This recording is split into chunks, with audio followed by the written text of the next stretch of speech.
3. So now we're finishing up the box, and some people are done with the box and moving forward. We want to talk about our next project, which is going to be a marking gauge. Marking gauge, we've already used it here to make our boxes when we're trying to lay out lines that are parallel to edges, so we can scratch them in rather than draw them in with a Sharpie or a pencil, whatever you're using.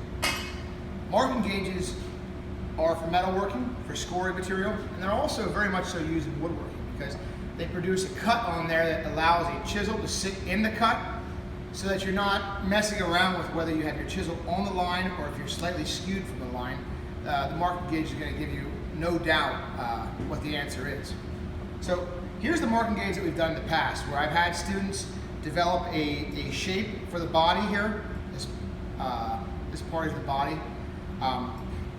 They come up with the shape that they want, and we go ahead and cut it out with hacksaw and so forth. And we use a material like this. The materials that we use in this class, I buy from a scrapyard. And the scrapyard that I buy from is located in the Fleetwood area, up towards Breezy Corners on Harts Road. It's called Moses Glick Scrap Metals. Right now, the price of aluminum dictates that they don't have a lot of materials to choose from for the body. So we're going to change it up this year. This year, what we're going to be doing is we're casting the materials for the body here. So this one here, and this is why they used to call it pig iron, because there's a gating system, and it almost looks like the feeding portion of the young pigs from the mother here. The gating system is there to feed all these parts that we need. Now those parts that we need are going to be located right here on our marking gauge. So we have to turn this thing into this.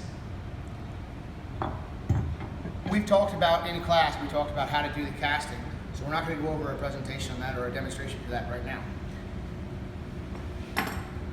To start the process, you're going to put this into a vise.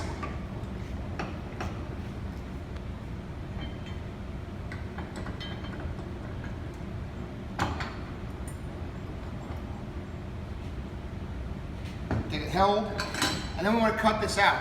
We want to cut it, however, that it's going to be leaving that whole circle on. So we don't want to cut too close to the edge and putting a flat on this. We'll use a hacksaw to do this. Take a look at it, make sure the teeth are oriented forward, so you're doing another push stroke here.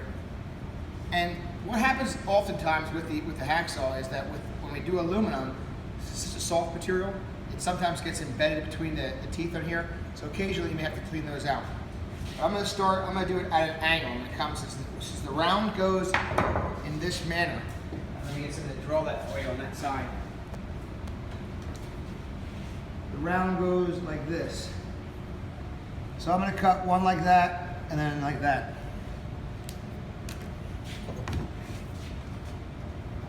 I could take some of this extra off here also with the hacksaw. Give myself a little bit less filing to do.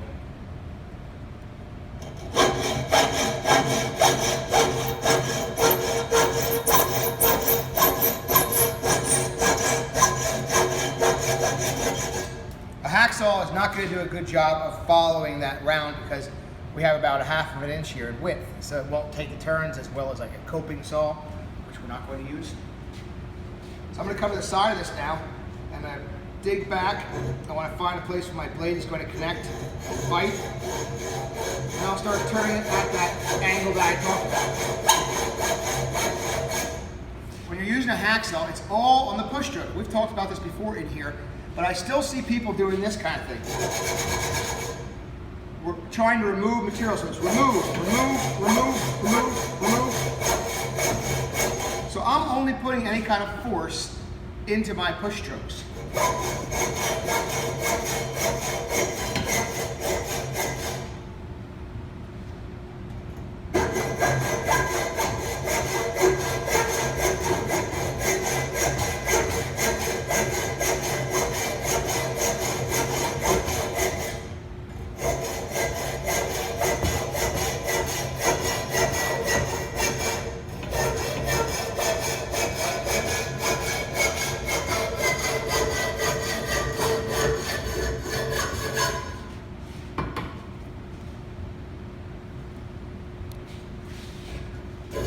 remember as you're finishing your cut to decrease your aggression. It's too easy to whack your hand into this vise as you cut through the material. So slow it down. Listen to the sound that the cut's producing. And as soon as you see it wobble, it's probably able to be broken off. So there's our piece. We have all this extra stuff on the edges here that we want to remove. So I'm going to put it back in here into the vise.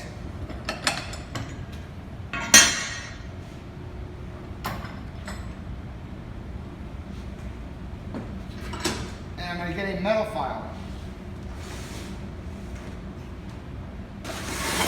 I'm going to get a very aggressive metal file. Also in the cabinet here are things called file cards.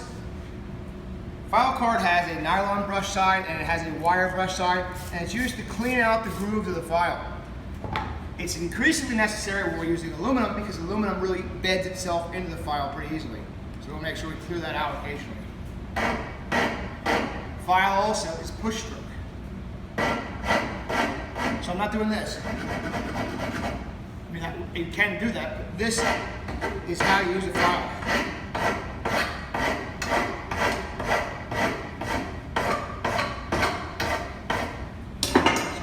Pretty well there. I'll just rotate the piece so I can access it a little bit better.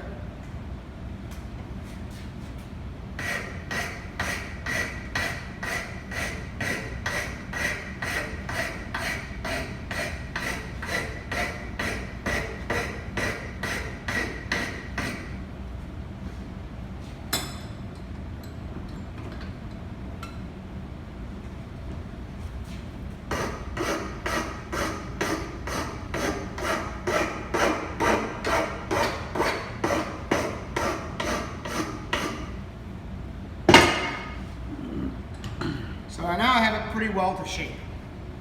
What I want to do now is I want to get this thing perfectly round. So I have to go over and chuck this up into a lathe to accomplish that.